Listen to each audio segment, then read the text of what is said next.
Ta-da! And back at y'all with another video, and welcome to another edition of Stop the Capping. I'm your host, Ahmad, and I decided to do this one in my car today. Talk about some things that's going on in the world that's surrounding us, not only here in the United States, but in other parts of the world. Today, I want to talk about the issues and concern of our brothers in the African nations. You know, most African nations now have African American presidents now, have African American leadership now, but they still falling behind as far as taking care of the people within their community. And why is that? You have some African nation with over 20 some million people. We're talking about nothing but African Americans, nothing but Africans. And they're no longer controlled by Caucasian leadership, but they have leadership in office that are doing the same thing as their predecessor. So how does it help an African nation to put an African American president or have African American parliament or congressmen or senators if you're doing the same thing as your Caucasian predecessors? Aren't you not a puppet? Don't that not make you a puppet? If you follow the same blueprint that oppressed you before you got into office, and you following that same blueprint in leadership, aren't you like being a puppet? Really, aren't you a puppet? If you're not breaking the chains of those that kept you oppressed, if you're not changing the things and the way they did things when they was in office, don't they just make you a puppet?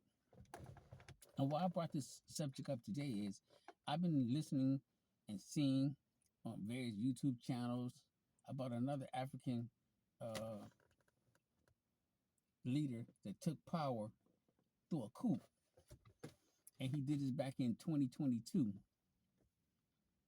Uh, Ibrahim Traore. I'm probably not pronouncing his name right, but he's another young uh, African military soldier who took over leadership of his country through a coup attempt, and the attempt was successful. And this young African captain, who was 34 years old, honor graduate from his country, and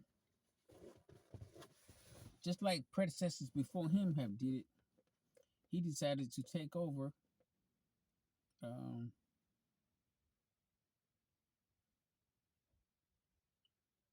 the leadership within his country through a military coup. And he decided to do what some other leaders have done, which was to take over the country. And he's been all over YouTube. I've been seeing him all over the place. In Uganda, I saw him at the inauguration of the new Uganda president. And this new general has really taken over the internet as far as leadership concerning the African nation. And how he's taken over is he has decided to do away with all the foreign powers. He's decided to make his nation an actual nation where they're controlling things, where they're running things, where they're not dependent on foreign aid, foreign investors, foreign everything that does not have a genuine power within the country. In other words, this country that I'm actually looking for the young man here, and I'm looking for the country itself that I heard about, and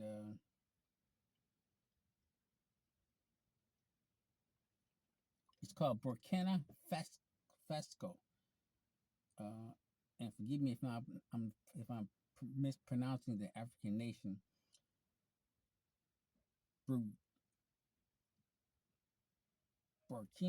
Burkina Faso, and I'm not even sure if I'm pronouncing it correctly. It's spelled capital Burkina Faso. Faso. It's the African nation and one of the smallest African nations was under the French control at once upon a time.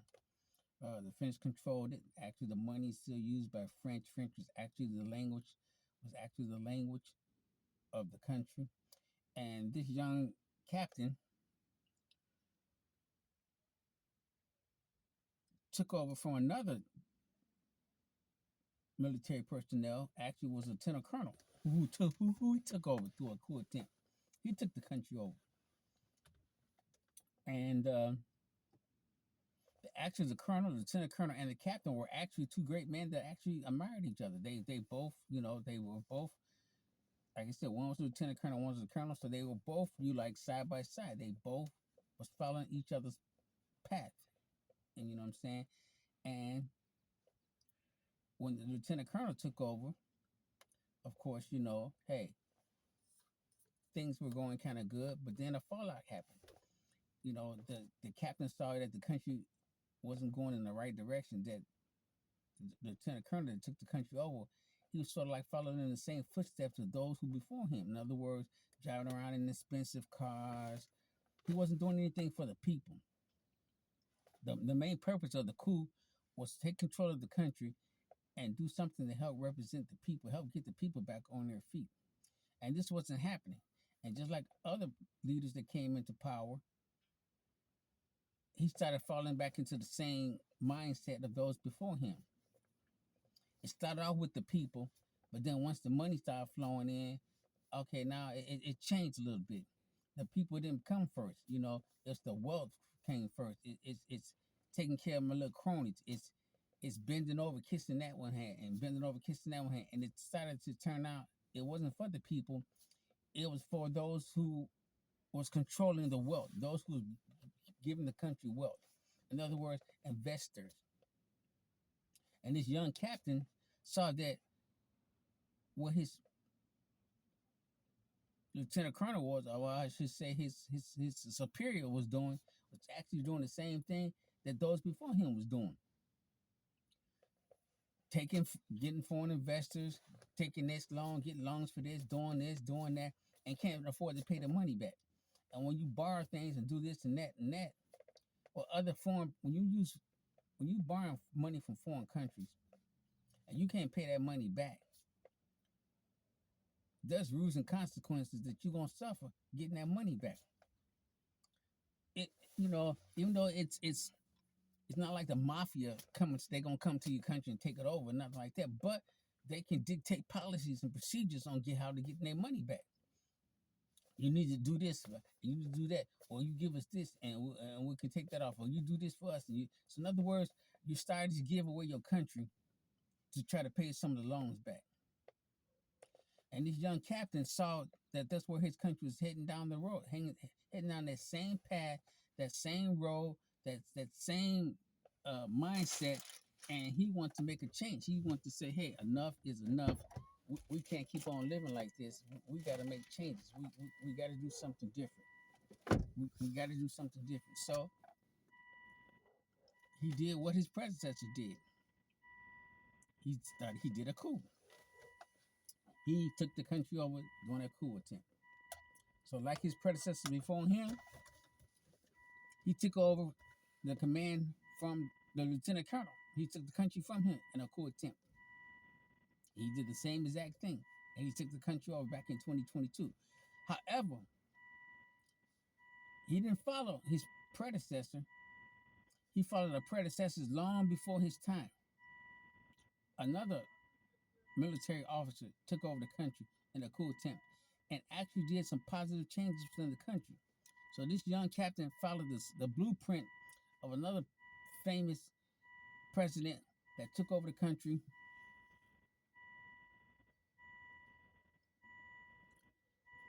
through a coup attempt. He followed the same blueprint,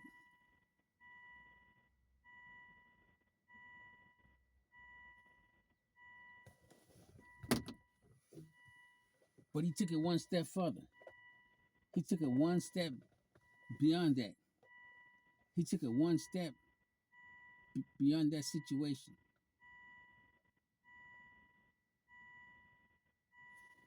He took it one step beyond that and made it even better. But he followed the same blueprint. He followed the same blueprint as that former officer. And he has made thriving changes within the country. He got rid of all the French soldiers. He got rid of them. He made them get out of the country. He made them pack up and leave. Actually gave them 1 month. He took down the French flag that was flying in. He changed the official language, which was French. He got rid of that one. And so now he's trying to remove everything that the French control within that African nation. He took back all of the power, everything. Changed the whole landscape of how the country was being run, and everything. I mean, he changed the whole blueprint. He has changed the whole blueprint. In other words, he didn't want his country to take any more handouts. He didn't want the country borrowing any more money. He didn't want the country doing shenanigan things, borrowing money from the West, borrowing money from this country, borrowing money from that country, borrowing money from this one. No, he stopped all that. We're going to be a self-sufficient, self-fully run country. We got 22 African people here in this country. Why can't we do for ourselves? Why do we have to keep borrowing money from this country, this country, letting that country come in? And every time you let another country come in, they have policies and procedures they want in to protect their investments. So now you're basically being run by a puppet. You basically have other nations that have the money telling you what to do, telling you what policy you should not do. And he did it all away with that. He did it all away with that. He's not living in the castle. He didn't go build another presidential palace. No, he lived in a modest home. He has a kid. They go to public schools. He didn't even want to take his full salary. He stayed on the salary of a captain. The salary of a president for the country was $76,000. He didn't even want that. He's in office on his same military salary as a captain. Matter of fact, he went so far as to tell all the politicians, hey, how you going to have this much money and the people you serve are poor? How can you justify having a salary of X amount of dollars and the people that you serving ain't even making a tenth of what you making? But you're supposed to be representing them and you making 10 times what they can make in one day.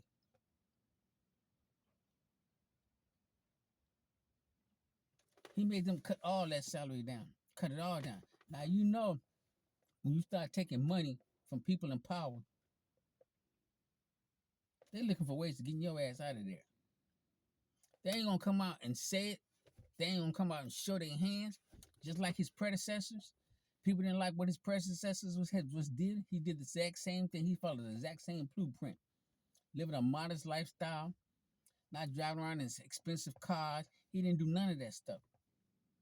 He didn't get into power and take the money like other presidents before him and fill their pockets, living in lavish castles and presidential palaces, driving around in the latest cars. No, he didn't do that. He walks around in his military attire because he's still a captain. His bodyguards, his closest confidants are all military officers and soldiers that serve within his unit. Like his predecessor, who didn't need all the special services, who didn't want all the special secret services and all that, but lost his life because people were plotting. And while his cabinet was having a meeting, some men stormed into that cabin and shot all 12 of them, including the president. Shot all 12 of them. Shot all the closest advisors to him. Shot every last one of them. All 12 people were shot. Mutilated his body, shot him, killed him, marked him, put him in a grave. Matter of fact, they did him so cold. They put his body, after they didn't mutilate him, tore him apart, they put him in a grave, unmarked. He didn't even have his names on buildings anyway, because he didn't believe in that. He didn't have no portraits of himself posted all over the cities like other presidents do. He didn't do none of that stuff. But they tried to make sure that there was no reminiscence of him left. People speculated that it was the French that had something to do with.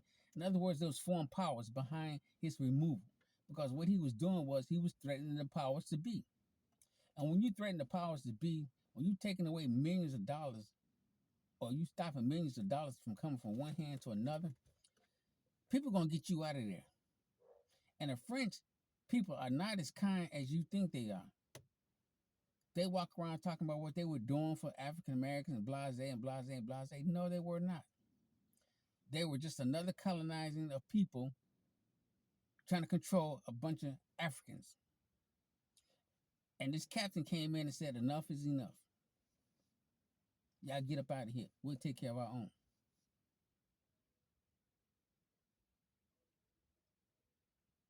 We'll take care of our own. We'll mind our own resources. We'll mind our own resources. See, you got foreign investors. You got Russia. You had all these different countries coming in doing the work that controls the resources. It wasn't Africans that was doing. You had foreign people coming in, getting the minerals out, getting the gold out. It wasn't Africans doing that. It wasn't Africans dealing for the gold. It wasn't Africans dealing for the minerals. You have foreign companies coming in doing this. He said enough of that. Y'all pack y'all stuff up and y'all get up out of here.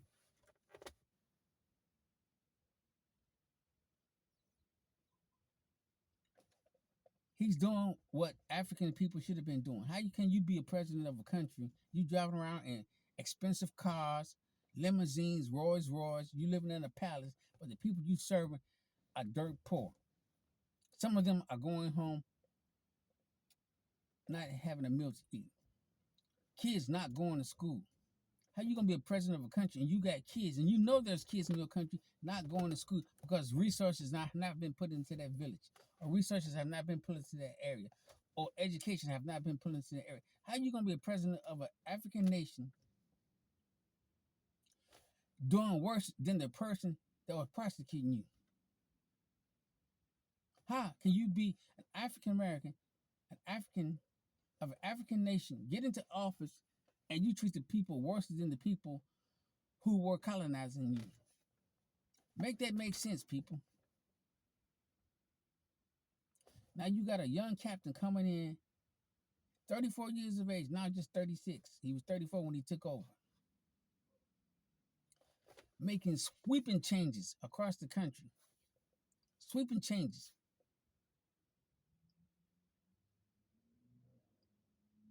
Building economy, but not borrowing money, not needing foreign investors to come in. In other words, if you're going to deal with us, like Russia, if you're going to help out, if you're going to provide some assistance to us, don't think you're going to come in and take over and start controlling policies. If you want to help, help. But if you're going to come in and start dictating policy, we want nothing to do with you. We don't want nothing to do with your policy dictating. We don't need your help. We'll go on our own. We may suffer a little bit, but we're going to make it through it.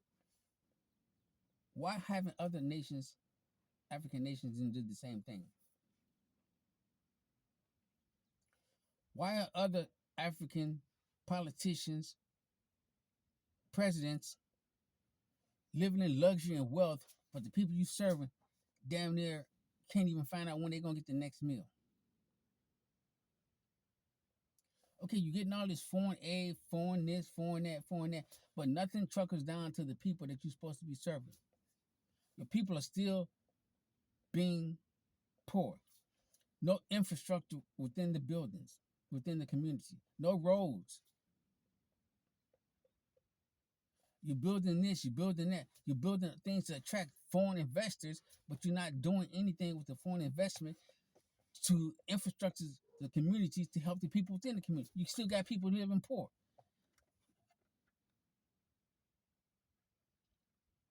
You got more poor people than you got wealthy people. How does that make sense?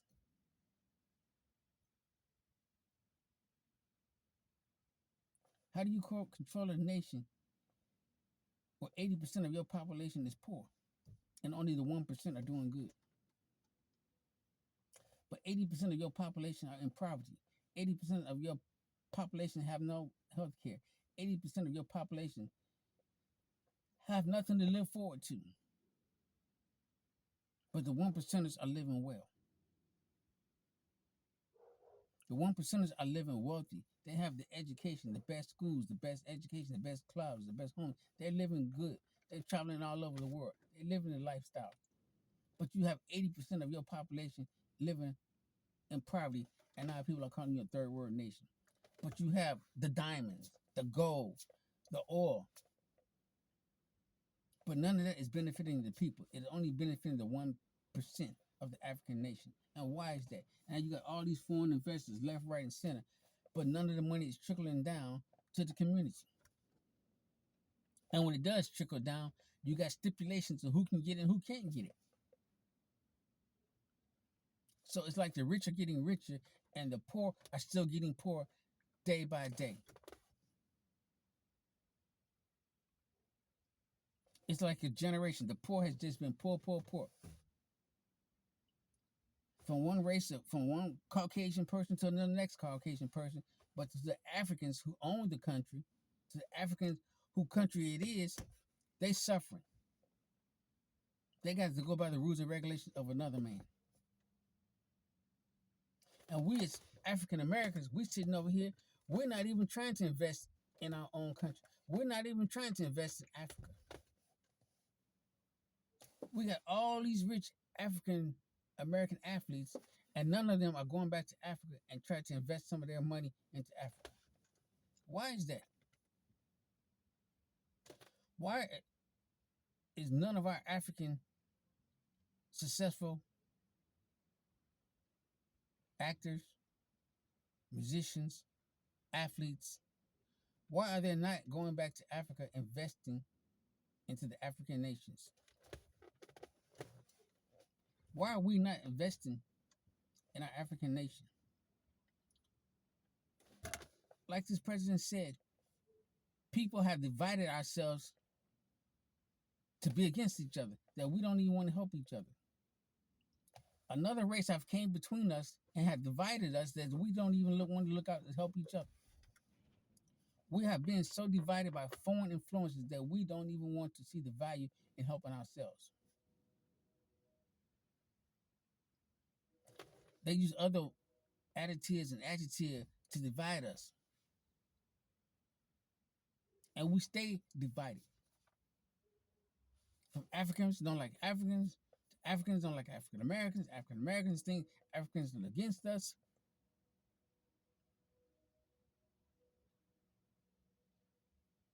They feel like Africans does the same thing as we do. As soon as we get on our feet, we go grab a white woman.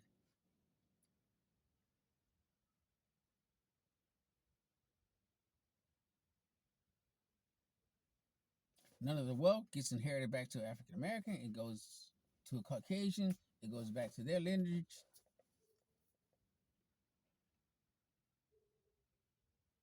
And I don't want to make this a black and white thing, but I wanted to make it a reality. It is a reality. Why don't enough African American athletes invest back into Africa?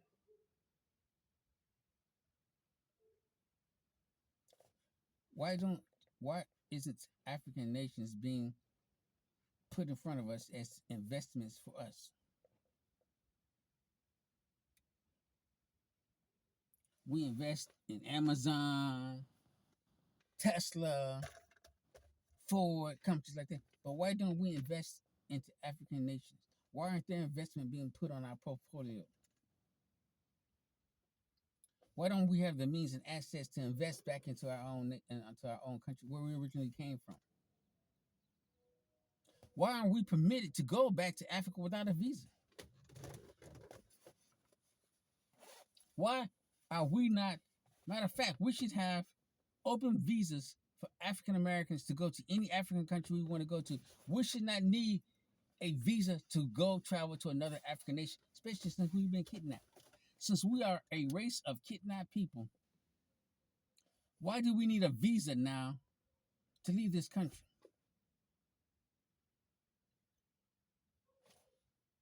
Our forefathers were brought here by force. We are brought here by criminal activity. Why do we need a visa to leave this country? Why do we need a visa to travel? We are a race that are here by a criminal activity. Our existence here in the United States was done and conducted by criminal activity. Why do we need a visa to travel left, right, and center? Somebody please tell me, why do we need a visa to go anywhere in this world? We are the offspring of a kidnapped race of people. We are the offsprings of a criminal activity that went on in this country. Why do we need a visa to go anywhere?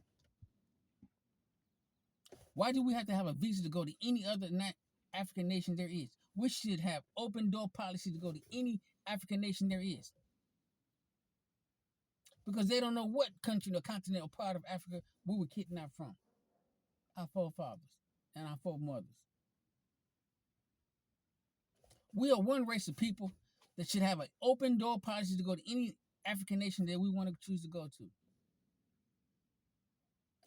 We are a nation that was created by criminal activity, slavery. So why do we need to have a visa to go to any other African nation? We should be able to go anytime we want to go. We should need no visa. So y'all want to prosecute, send people to jail who committed crimes 10, 15, 20 years ago for petty stuff. How about bringing those individuals, be it their sons, their daughters, their grandparents, who benefited from this, us being slaves here? Where's our justice at?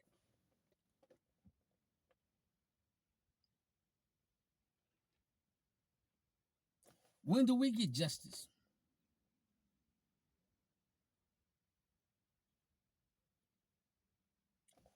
When do we get reparation for the criminal activity that involves our forefathers and our foremothers? We are victims of a criminal empire, criminal activity that was conducted in this country.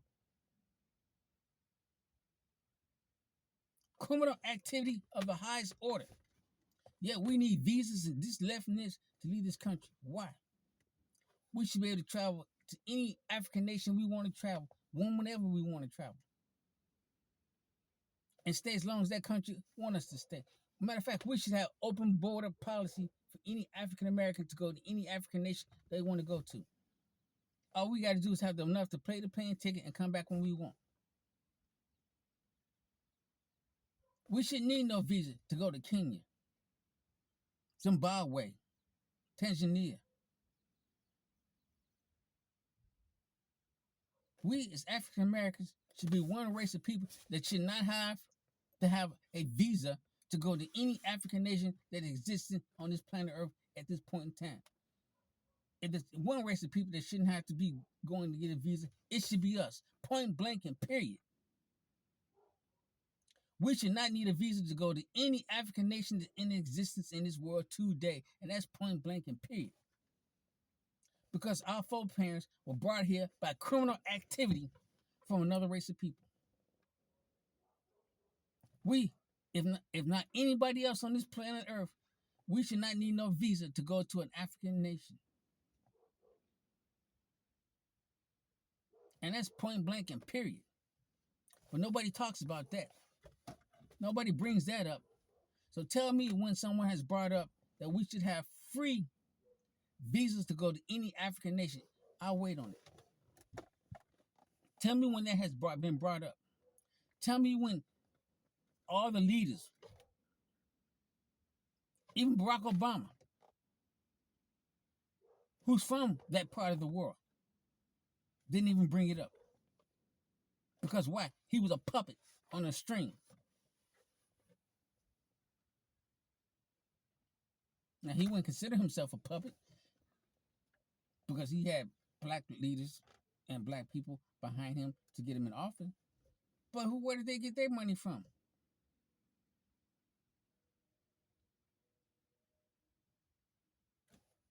Let's make it make sense, people. Let's stop the capping.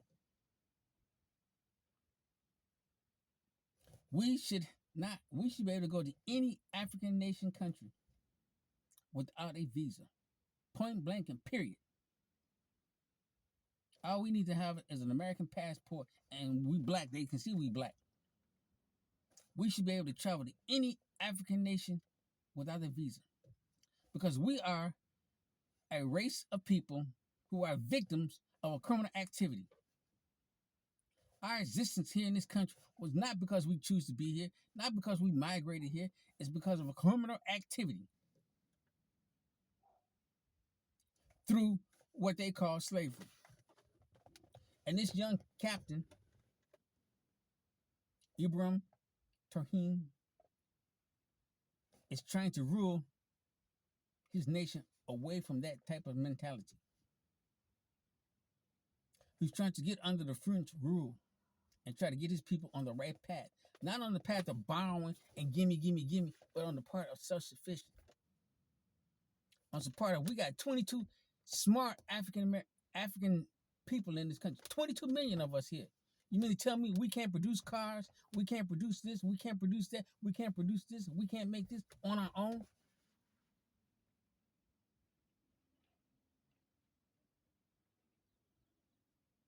When the foreigners was in control, who was doing all the work anyway?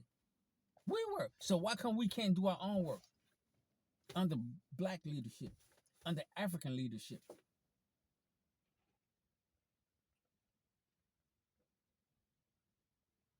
We did it under the colonies. We did it under the French. We did it. Every African nation that has been ruled by Caucasian had to do the work under Caucasian rules and regulations, had to live under Caucasian rules and regulations. So why now can African Americans not build, create, and do it under African leadership? Why not? So we as African Americans, why do we need a visa to go to a African nation? And if you're African, ask your African president, why aren't African Americans allowed to come back home? Why have we not opened the doors to African Americans saying, hey, you wealthy, educated African American, if you want to come back home, here you go. Visa free. Bring your wealth, your knowledge back home. Why has that not been offered to African Americans by African nations?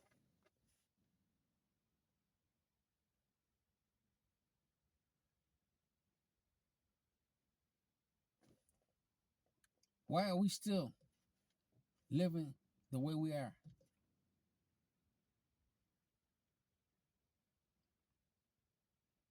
All they see is as criminals here. Criminals, athletes, and entertainers. That is the African American race here in America. We're criminals, we're athletes, and we're entertainers.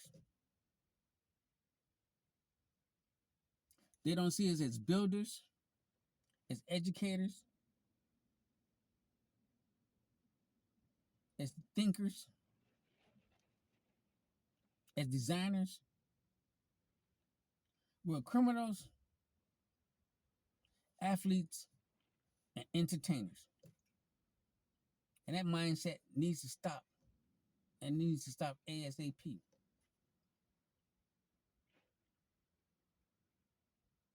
Just like these African nations are starting to step up and take control, we need to start stepping up and taking control as African Americans and start conducting ourselves in a more upright and proper manner.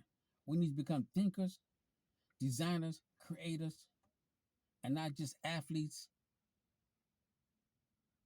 criminals, and entertainers. And we need to stop depending on other people to get us there. And this is what this young captain, who's now president of this country, is doing.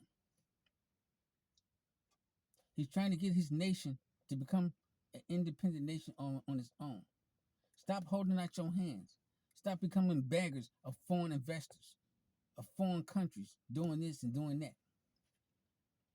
Produce products and services that other countries may want and can use.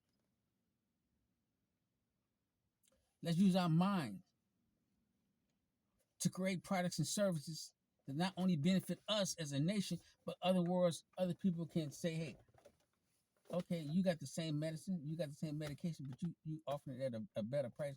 We'll do business with you. You're selling grain and wheat and this and forth and that. You offer it at a better price. We'll buy it from you. And that's what this young captain is doing as president of this country. But with change come those who wants to keep that same mentality. Those who see money being pushed aside. And they don't want that. Greedy men always exist in the world. Greedy men always exist in the world. For every good man who wants to do something good for the general, there's always that 1% that want to stick his hand in the cookie jar and fill his pockets. There's always a 1%er who wants to stick his hand in the cookie jar and make himself wealthier. No matter how much money you get, you can't take it with you. And behind every hearse, tell me when you've seen a U-Haul. When you leave this earth, tell me how many times you've seen a hearse going up and down the streets, going to a cemetery. Did you see a U-Haul behind the hearse, like he's taking his stuff with him?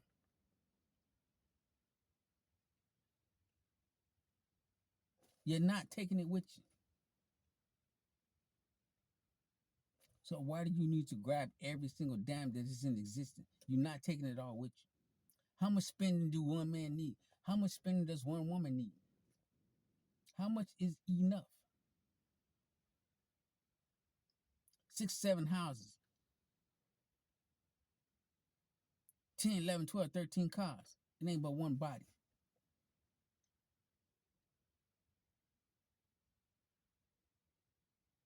Walk around with 20 cars and only 5 in your household. Stupidity of the highest order. And that's what this president is not doing. He's not leveraging 20, 30 cars, foreign cars at that. He didn't go out and build him a new castle. He lived in the same modest home he lived in when he was a captain, which he is. And that's where he is. His wife still holds a job, and she's the first lady of the country. And she still goes to her job every single day.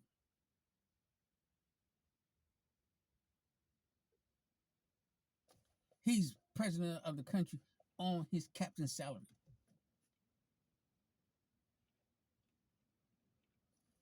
But he made those officials cut their salary. Like, no, y'all not gonna walk around here talking about y'all controlling y'all doing this and y'all doing this for the country, but y'all making X amount of dollars. No, we're gonna take some of that wealth from you and we're gonna put it back into the country and we're gonna build the country for the masses. Not for the 1%, for the masses. You got people around here living poor, but all y'all living wealthy and living good. He's stopping all that nonsense. And that breeds hatred. That breeds contempt. When you take money out of another man's pocket, even though that person, money that you took out of his pocket, he still can survive comfortably, but it's just a simple fact that you took money out of his pocket. Trust me, that turns some people off. So he has enemy. He has those that have made attempts on his life, but like his predecessors before him that lost his life, he ain't going out that way. And usually, when coup happens, it is those that surround you that allow it to happen.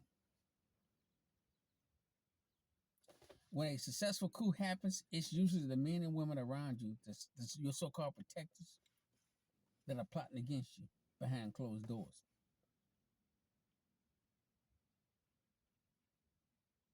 It is usually the man who's closest to you is the one that's usually going to take you out. So I hope this president, who's trying to do good things to the country, has learned the lesson from those before him that were taken out of office due to a coup attempt. I hope he's learned from his own coup attempt what to be careful for. Trust, but don't trust too much. Have a plan A, plan B, and plan C. Like I said, there's been attempts on his life, but so far so good. But he's trying to do good within the community. He's trying to do good for his people, and his people see it. And I think if something does happen to it, them young people, listen to what I'm saying, the young people who admire what he's doing, who admire, hey, we got somebody young in here thinking like a young person and not somebody who's 67 years old who's trying to grab all the wealth for themselves, who's not thinking about the young people. He's trying to live the most lavish lifestyle he can until he leaves this earth.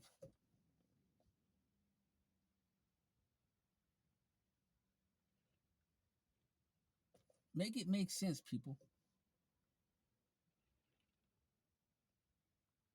We got Trump in office now. Make it make sense, doing some of the shenanigans and foolishness that he got going on.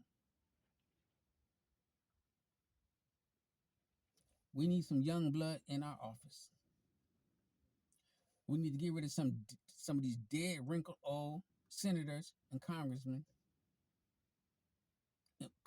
and congresswomen, senators and senator ladies.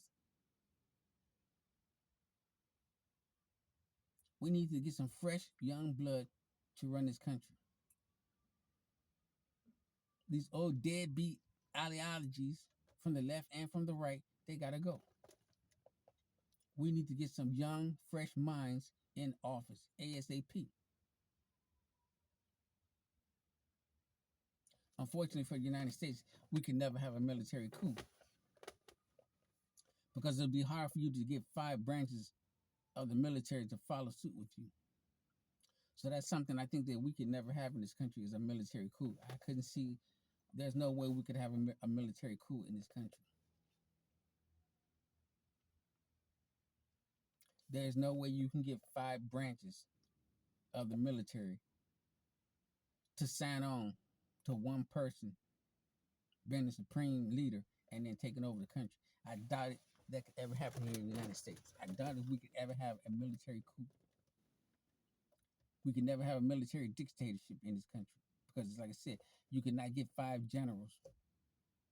So all the generals in the military with the 5 different branches, there's no way you can put them all together and have one selective supreme leader to rule the whole military to take over the country.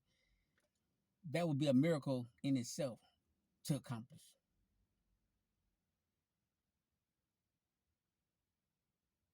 That would be a miracle in itself, and I doubt it could ever happen in our country. Now, if you have one country with one military, yeah, you could do those things. But as far as here in the United States, we can never have a military dictatorship. We can never have one military branch overthrow our government. That can never happen. Never.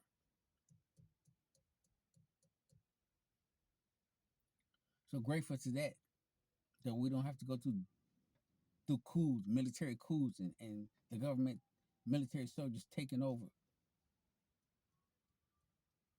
Military soldiers tired of things going wrong, and they say, "Hey, enough is enough," and they take over the country. Unfortunately, we live in a time we don't have to worry about those type of things here in the United States. It can never happen. But this young officer is really changing things. He's really shaking up the African nations over there. He's really letting those other African nations seeing that how your country's being run is being run by puppets. You want to change? Here's the blueprint. And that brings fear. People in power, they don't want power snatched from them. Power is like eating ice cream. It's delicious. You like it.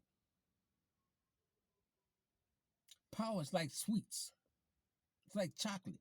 Tastes good. looks good, smells good, feels good. You don't want to let it go. And that's the problem with men.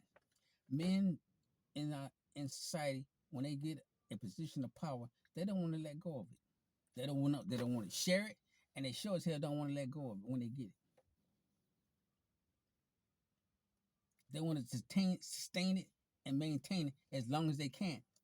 And if there's some extra money, benefits, and privileges coming along with it, oh, they definitely don't want to let it go. They definitely do not want to let it go. And they're going to do all in their power to maintain it, keep it, sustain it, be it good, bad, or indifference. They're going to do what they got to do to keep it.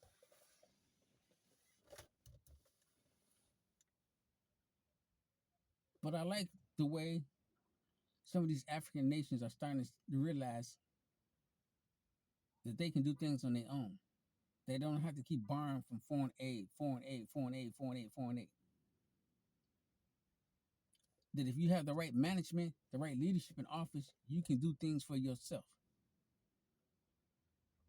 You got to stop being scared. Yeah, it's going to be hard. There's going to be some hardship. There's going to be some suffering. But if the African nations pull together and start using resources to help each other instead of going to all these foreign countries for help and assistance, instead of going out to each other,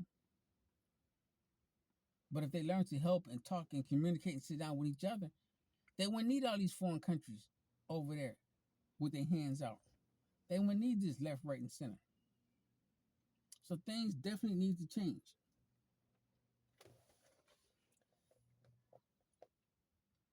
Things definitely need to change in the world in general. And our African brothers and sisters need to start making changes. They need to start making changes. We need to start making changes here in the United States.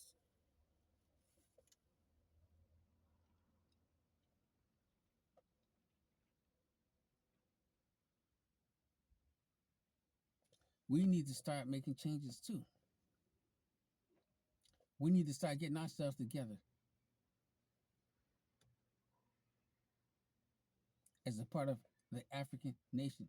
Even though we consider African American, we need to start getting ourselves together and start depending on other people to lift up out of our downfall. Stop holding our hands out, begging for this and that.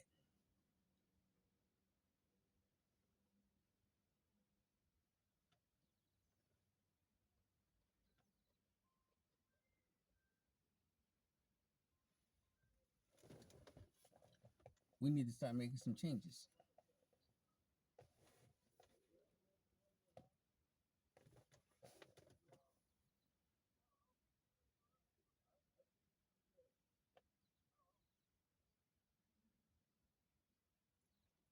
So I like what this, like I said, I like what this young president is doing. I like his movements. I like how he's trying to change the mindset of the nation in general. I like how he's trying to be independent, grow within, pull his people together by the bootstraps. So I'm hoping that he can be successful.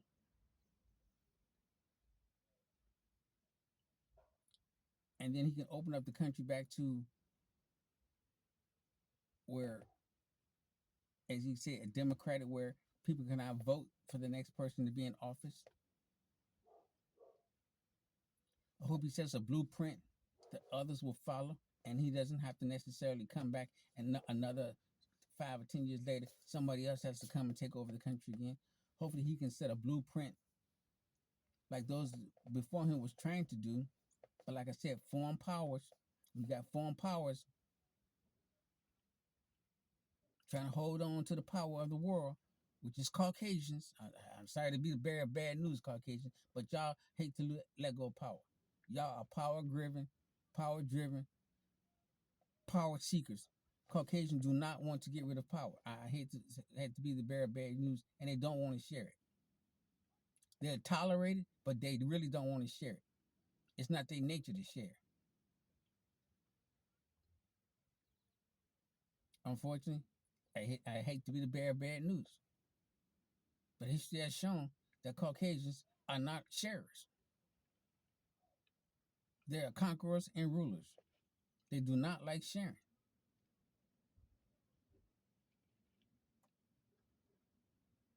They will smile in your face today and hit you in the head and throw you over the bridge tomorrow. It is what it is, folks.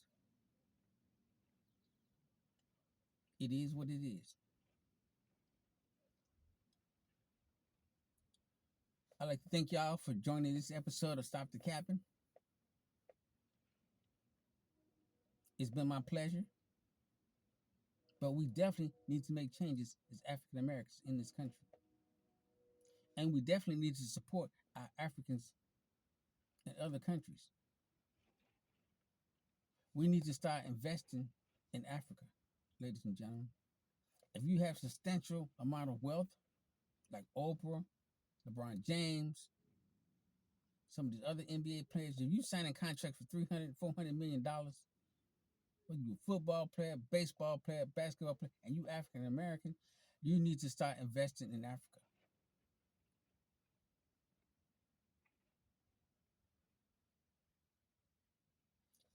If you have the opportunity to go there, you need to go there and you need to seek out, hey, how can I be of help?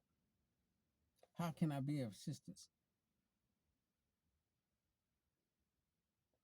How can I help get your country back on track?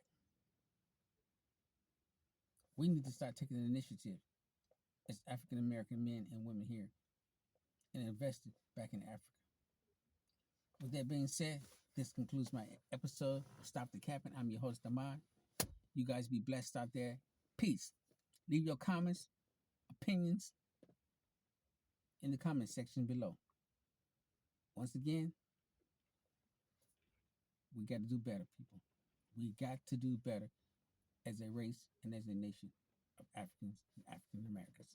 Good night.